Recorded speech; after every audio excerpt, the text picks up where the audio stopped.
is going to mean that we're going to see a couple of harsh rotations for the teams up on the northwest island. Yeah, maybe a few hard rotations will be coming out. We'll have to see. Of course, a lot of things. Wait, just a second. There we go. Got the screen already, nice and looking good on our side of things. Okay. So now a few teams that I do like their rotation, of course, like, you know, you got Unicorns of Love, but last time they got a little bit of an issue because I rotated down south of boot camp early on. They got really in a tricky spot, so hopefully they will be a little bit careful about that rotation, hoping the number one will not be around there. But number one, very, very split around the map right now. They got 3 members towards Camp Alpha and 1 just towards the Cross River section. So hopefully they'll be able to get back soon enough towards each other. But Nomad Gaming also in the south, they're going to have a really easy looting stage towards Camp Charlie, because that is an area that's almost never contested. And if I was Nomad Gaming, and now look, this is just me as a player that really likes to kind of rotate, I would actually go into the water and actually go from docks up into the circle that way, because it's quite high ground, Max, so you can scout quite heavily. Maybe send 2 in that location and send 2 up on the bridge, and then meet up in around the cave area. That would be a nice rotation if it's done early enough. Another team that has a really nice spot is a Real Deal. They're right in Quarry, pretty much the center of the circle. It is quite high ground, and you can possibly look to catch out a couple of teams rotating through.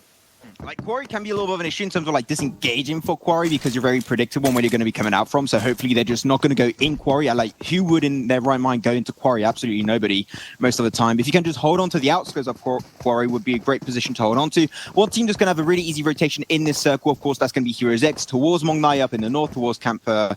They're going to be trying to take that position of control, rotate down a little bit more on the eastern side. Like, they have such a good potential on this early stage, but now all the teams are going to have to rotate over from the west over to the east.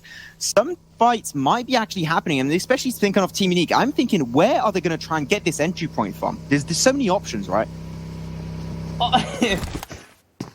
If I'm looking at Unique, they'll just basically frag their way through into the circle. Yeah, you know what? Okay. You know, we saw what they did and how they punished teams individually in the SANHOK game yesterday. And if they have to do that aggressively, something like Footballers, they will just basically take people out as much as they can. And now, as you see, Perks from the Unicorns of Love knocked down Dream Eaters, ready to kick off their day 2 of the regional finals. They are currently in, unfortunately, in the bottom of the barrel, near towards the bottom of the standings. They want to get a good result. You know what? Dream Eaters, they're slowly going to go for a little bit of an engage, chucking some utility, chucking some nades also. But Unicorns of Blood, they don't do the usual rotation down south. They went a little bit more over to the western side. This nade could be huge for Thanos. Will it connect? Might get at least a little bit of job done. Yes, it does connect for Thanos. Will they commit? Will they go for the full-out engaging war? That's another nade for Hiran, but it's actually going to be exploding on his ally. That is definitely not what we were expecting on these kind of moves, and now it's going to be engaging and allowing Dream Eaters to engage, because they got the nade frag earlier. They saw in the kill feed that who it is they knocked down. So here it is. They're just going to shut down every single member of Unicorns of Love, even only Hiran alone. And Hiran might be the next one down, and if that is the case, that's going to be Unicorns of Love out. And that will be the case. They take 16th position. And Hiran, what the hell happened with that nade? I don't know what happened indeed, but now, as you see, SANHOK baby, 1 team down in the first 5 minutes. Team of 5 getting close to 1-2-1. Unicorns of Love. Oof, feels a bad man indeed. Currently in 10th place in the overall standing. That will not bear good for them in the overall standings after this game. They'll want to refresh themselves and pick up the pieces for the next game in Erangel. Plus 1-2-1-8. Slowly going to try and potentially, I would say, retreat if you can. Like Team 5, they got the high ground. They got a nice little bit of a spread. But do Team 5 have the information as of yet? That is something that I do think is the case. You know, you see that ICEDA is definitely looking in the direction of 1-2-1-8. And if they can try and retreat back, that'll be also good too. I think this is not a fight that's going to help out any of these 2 squads. And 1-2-1-8, well, they're going to really win out of it. Like, they got to push onto a mountain, and also there's a compound up there. Not going to make things really easy for them. No, it's not indeed. But right now, none of these teams really have to move, right? They're pretty well inside the circle. So it's a matter of just trying to maybe pop a couple of shots off, get a knock or 2, push the opposing team back and create that space, depending on where phase 2 does shift. Of course, now most of the teams are going to be in circle. Team Unique still doing their rotation. No red reserve. at least during the phase one, they're not going to tank any blue, so they do go for the rotation towards Bantai. Up North, WSK and Footbliss are going to go for similar rotation. But really, this first phase circle, because they don't have too much water involved in it, it shouldn't really lose too many teams, at least not like yesterday, like losing 3-4 teams like on the first phase. This should really not be the case around this one, because there's so much room and compounds for these teams to share between each another. The 1-2-1-8, you said that these teams don't really have to move. I do agree with that. It's just that 1-2-1-8, they sent members a little bit too far out, and that means that them being able to rotate back to their compound, for at least Bandita specifically, is going to be a little bit harsh if he doesn't rotate without any utility. It's going to be really good for the real deal to hold on to this position right now. I like the fact that they did send Buju down a little bit further to scout out a bit. That's the kind of right kind of scouting. I think you'd agree, Max, man. Go a little bit more forward, get information, try to get intel, and then join back up with his team. It's even more important to stay close to your team, especially when you're scouting on a map such as SANHOK. Just go a little bit too far, and there you are, a goner. NGG, it's a little bit, spread a little bit thinly, slowly making their way towards the real deal. Daddy's looking in their global facility, hoping that Forever will not get scouted out, but I think that Daddy's got the information was that third-person perspective can through the window. I hope that they're not going to decide to push uphill there, because that is going to be really risky, but he's going for it. NGG, this could be going so bad because they got Daddy and Hackshaw that were looking over there. They do not have the information. Daddy has the intel now, 100%. There's no way. Okay. Forever. Gonna look to throw a grenade. Gets closer to Daddy, being a little bit careful. Now, I have a little bit of inside information. I don't know how true this is, Max. Yeah. Apparently Forever from NGG is actually Reeves. That's the inside information. I don't know how true it is. I forgot to get it confirmed, but I got told it. It was guaranteed to me. So, think of that what you will.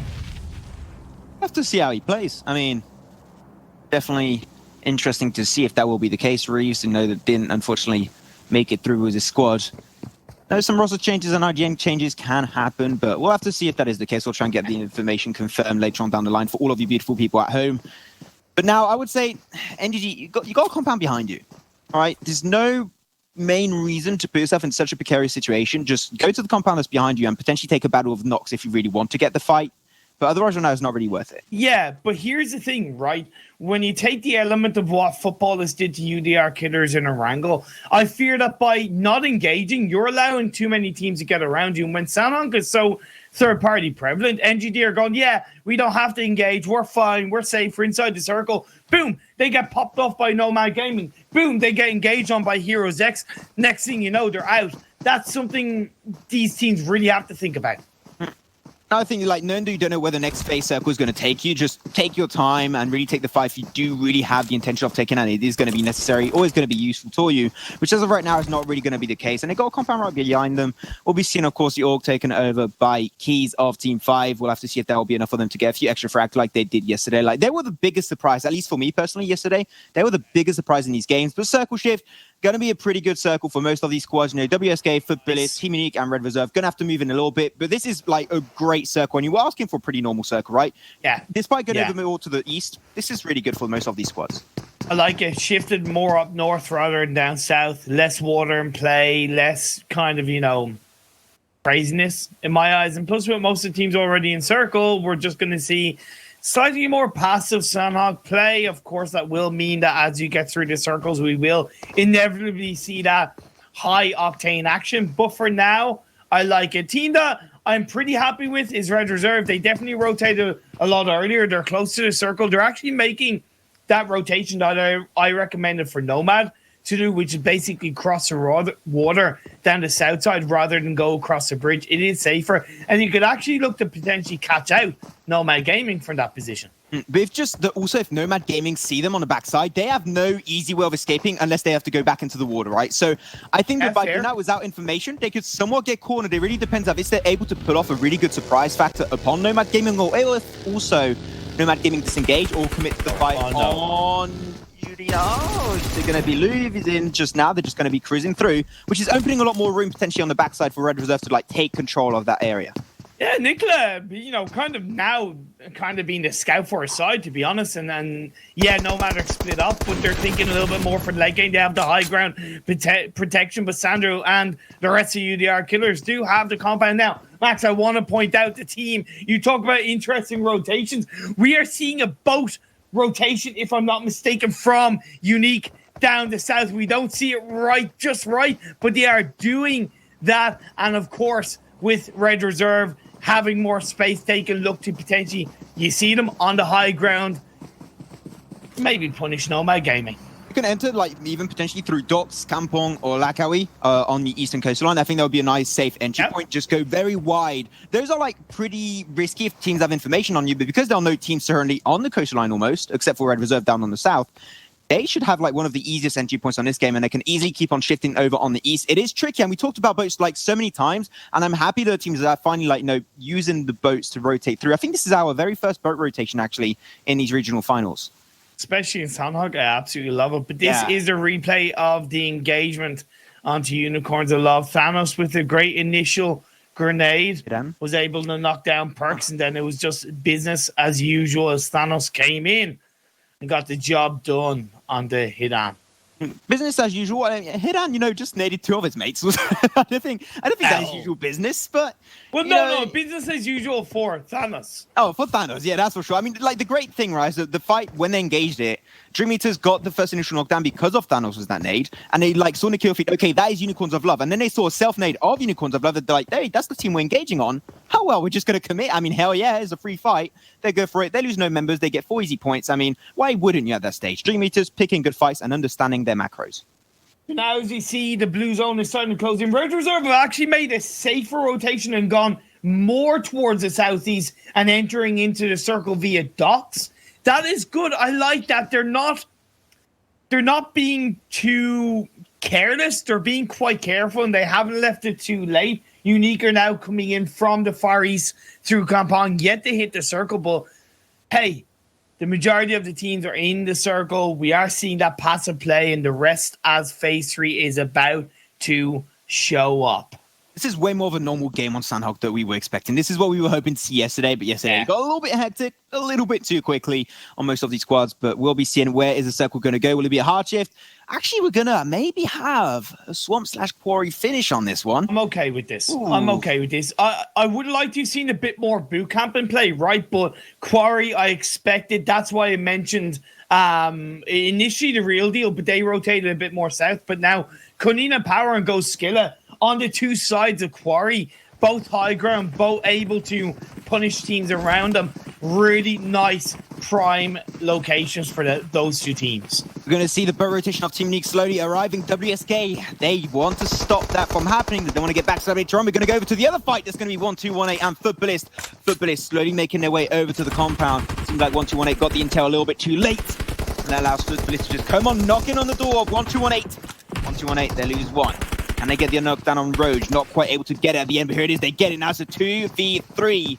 Footballist, will they pull off a res before committing? And if they do that, they might give enough time to 1218 to pull off a res of their own. But here it is. Lutz with the Uzi. He's going to go absolutely ham on this one, knocking on the door of 1218. They explode the door to get information on the backside, but unfortunately doesn't see it as he gets backstabbed. Now Kazov Nivora is going to do his very best to try and shut down that engagement of Footballist. It's all coming down to Zakabor. He's going to try and get the job done. He's the only one that really has full health. Talika gets knocked down. Now it's 1 against 3. Salke goes around, and that's it. 1218. Get eliminated. Footballist, keep on going, baby. Footballist able to make it closely over to the compound, and I gotta say the defense set up by 1218, the intention was there. It's just unfortunately the shots were just bad on the side of Footballist in that specific fight. So I gotta say Footballist, really good one. I'm surprised they didn't lose that one member that, you know, pushed out of the building and actually got backstabbed, but he's actually able to crawl back in. Yeah, look, I think actually what lost it for 1218 was the position of Roge. I feel like he just got a little bit too out of position on the side flank, and he got knocked down, and that was really a lot of damage for 1218. And now, as we see, players that are alive, WSK have 2 players left, UDR have 3, whereas every single other team do have full squads up. Still 53 players, 14 teams max in phase 3. A lot of players and teams still remaining on a SANHOK game. What is going on? Now YT, the IGL Goskiller got knocked out. Savage X going to try and go for the res. Got to be a little bit careful with the dance between bullets. Takes no damage right there almost. Agon needs to be from the side. Agon needs to be flanking from the side. It's just not enough, Max. It's just not enough. Yeah, they tried to put some suppressing fire to stop Team 5 from getting the flush, but unfortunately it was just a little bit too much. I'm surprised they didn't go for the utility because they had some smokes. They just showed it. It was just a little bit of like maybe miscommunication on their side. But at least because it is YT, he's the IGL, he will still be able to pull off his weight in this game. Yeah, hopefully the likes of Albi, Agon and Savage X will be able to drive one forward. They'll just back off a little bit. They are still pretty well inside the center of the circle, Max, so it's not too bad. But in that compound, it's down in a dip. You don't get much information around you. The only thing they have right now in their information tracks is the fact that Team 5 are around them. Other than that, I could fear for their position if they stay in that compound. Going to be slowly seeing some stuff happen around this game. Football is slowly getting closer to Dream Eaters. Football is going to have to pull off a res. It is still early days, so hopefully the blue zone will not be taking down any members knocked in the blue. Boy. But that circle, that is a harsh boy circle shift, I gotta say. Okay. That's definitely a harsh shift indeed, but now as the teams up north, Dream Eaters and Footballers, they have a long way to the top if they want to rock and roll, or a long way down if they want to get into the circle. They're going to have to go right past the likes of Codina Power on the edge of Quarry, maybe number 1 on the west side. Whereas the teams on the east also have it a little bit harder. Red Reserve, Heroes X, and Unique. They have NGG right in front of them. Just to talk real quick about a fight that was currently happening on the eastern side, it was actually Team Unique, going for the boat rotation. They were fighting versus WSK. WSK lost 2 members to Team Unique. Team Unique got 2 kills in that one. So they're able to push in. They still has a full squad, and they're looking strong on the way they're rotating. But they're going to be clashing with a few teams on the side. And one clash is going to be happening in that current location is going to be with NGG and Heroes X. But also Red Reserve on another part of their own on that side. They're going to have a little bit of a hard engagement. Red Reserve losing quite a few of their members there. Frost, Novats really struggling to make it through. Can they pull off the reses though? I think it's only Dusk remaining right there, I'm pretty sure. Oof. It feels like Red Reserve are just kind of rotating, as if like, we're fine. Come on, you're in phase 4. You should be looking on the feed. You should know that there's a hell of a lot of players around you. They have been rotating very well up until this point. All credit to Red Reserve, but you know for a fact that teams are going to be so much closer to you at that point in the game. Dusk has been forgotten about. It means that you might be able to survive as the lone wolf. It is SANHOK. At the stake, you can get a good result. Anything is possible in SANHOK. They just got sandwiched up, unfortunately. They shouldn't have stayed on the edge of the circle for so long. I think not even them, just all the teams that were there really struggled on that fight. 3 members getting taken up. Team Unique did lose 1 member in that fight. That was Memphis. Hopefully they'll be able to do still really good impact with 3 members. But now Heroes X slowly pushing from the direction of the real deal. They've been holding on to this position for so long right now. And they haven't needed to give it up because the circle's been just consistently shifting in their favor. Yeah, no, so they've been able to focus on that downhill area, the one area where they are able to punish a couple of teams rotating in. At this point, it is Heroes X, but it's definitely not going to be easy. Heroes X currently lying in 3rd place overall in the standings. They've shown their dominance. They've gotten a chicken dinner in yesterday's games, and they want to secure that World League spot. Team 5, they're pushing their way in the circle up north on the eastern side. They got WSK, a member of WSK, which is going to be spraying right behind them, so they're going to be a little bit careful about how they're going to push this to avoid this backstab situation. But now at least they got keys inside. He's got the Orm, which on SANHOK is not the most efficient map, but if you can hit those shots, or you can be insane. That's going to have been eliminated. Keys switches from the Orm onto the M4 to punish Heroes X, but he gets knocked down by Keys. In return, you do see Daddy from the real deal backstabbing and getting a knockdown onto Solus. Pop a little bit of utility, but I don't think the real deal are going to allow you to pull off that res, my friend. I am really sorry, Kudir, but he's going to still give it his very best shot, as we do know. And also the circle is going to be moving in 25 seconds, so the clock is ticking for Heroes X. How are they going to play this one? If I were them, I would not even commit for the res. This is going to be such a hard time. But no, Daddy moves at the same time while Kudo is moving up. He barely misses it. Oh, that was close. He survived by the skin of his teeth. Now, one thing we haven't seen is that the phase 5 circle shifted down to south. West is NGG and Nomad Gaming. Engage Itachi onto Lunatic. Shifts behind the rock. Protect themselves on the downhill. You have Aldic and Satsura up above. That's going to be the end of Lunatic, and Nomad will keep on going, trying to get in the circle on the other side as a 3-man team. NGG at this very point, they had no need No to move, way. but now it's going to be out circle. Oh, they see no get up for a split second. Hit your shots. Oh my god, that was such a close call for Beast. But now he's going to run away from that blue zone. One kick and you're a goner. You still got 2 members of Nomad Gaming on the other side of the hill, so it's still not over for NGG. They still got to run a really long way out of it for the real deal. They also have to give away their compound. They're moving forward, but so many squads have an angle on them, especially number 1, which is going to be a big issue in those rice fields. Oh man, shifting around. Quarry at this stage of the game, it's so hard. We do lose another couple of teams. Now we're down to 11. Azazi's trying to hold on. Hackshaw trying to get the revive on the Bougie. They're trying to hold on, but Dream Eaters are looking to come in from the side. They could actually get the thorn in the side for the real deal as Unicorns of Love. They went out earlier on. We are seeing the teams who've gone out up until this point. WSK also eliminated. Yeah, WSK unfortunately struggling a little bit at the very end. That fight was too unique. It definitely hurt them quite a bit. But Mortez on the backside. Gonna get a member down. Now he's just going to try and run over to his team. Hopefully will not get shut down. The real deal still looking strong on their position. But Morteza, by getting that knockdown, is going to buy him just enough time to make it over to the building with Selim. We do finally lose Red Reserve. Just the last player goes down. And now we're down to 9. Imzazi claps right back onto Hero Zex. Vengeance time, baby. There you go. But the circle is still shifting down south to the building, to the compound of UDR Killers. But man advantage is what UDR Killers are currently lacking. Can they make up for that by holding this compound? We'll have to wait and see. But number 1, they are still in game. Can they finally get themselves this chicken dinner they've been longing for so long? We'll have to see. But now, can they power the real deal? They're still going to get very close to each other. But unfortunately, the real deal, they are going to get taken out in 7th position. And UDR Killers, they're putting in their weight on this game. Well, they are, but they have the compound inside the circle. They are only a 2-man team. Wow. Alke gets knocked down. Sandro is now left on his own. Can he get the revive? No, he cannot, because it's in the building opposite side. That gives number 1 a chance to rotate in and overtake that spot. Hall closes up. That's going to be a number 1, but don't send all 4 players inside that building. No. Have 2 players on the outside overlooking. You're still a full squad. There's only 11 players left. There's still 6 teams. Do the maths, my friends. Imperium, the last member of Team Unique, Frozen, is actually in the cavern underneath. You can't see it right now, but he has no chance of escaping. Yeah, you can see, like, right there in the distance, like the Team 16. He's the last member, he's just in the cavern there. He can't move. There's no way of him to escape from there, so he's going to have to do battle of heals, try and aim for extra positioning points. But Team Unique will not get chicken dinner. That's 100% for sure. Now we're down to 5 teams, 9 players left. Heroes X, Nomad Gaming, UDR Killers, N1 Team Unique are your 5 teams left. Satsura, the last man standing. Sandro, the last man standing. Heroes X with 2 players left. Number 1, they're currently lying in 16th place, so in theory, they're number 16 at this point in the regional finals. Can they kick off day 2 with the chicken dinner?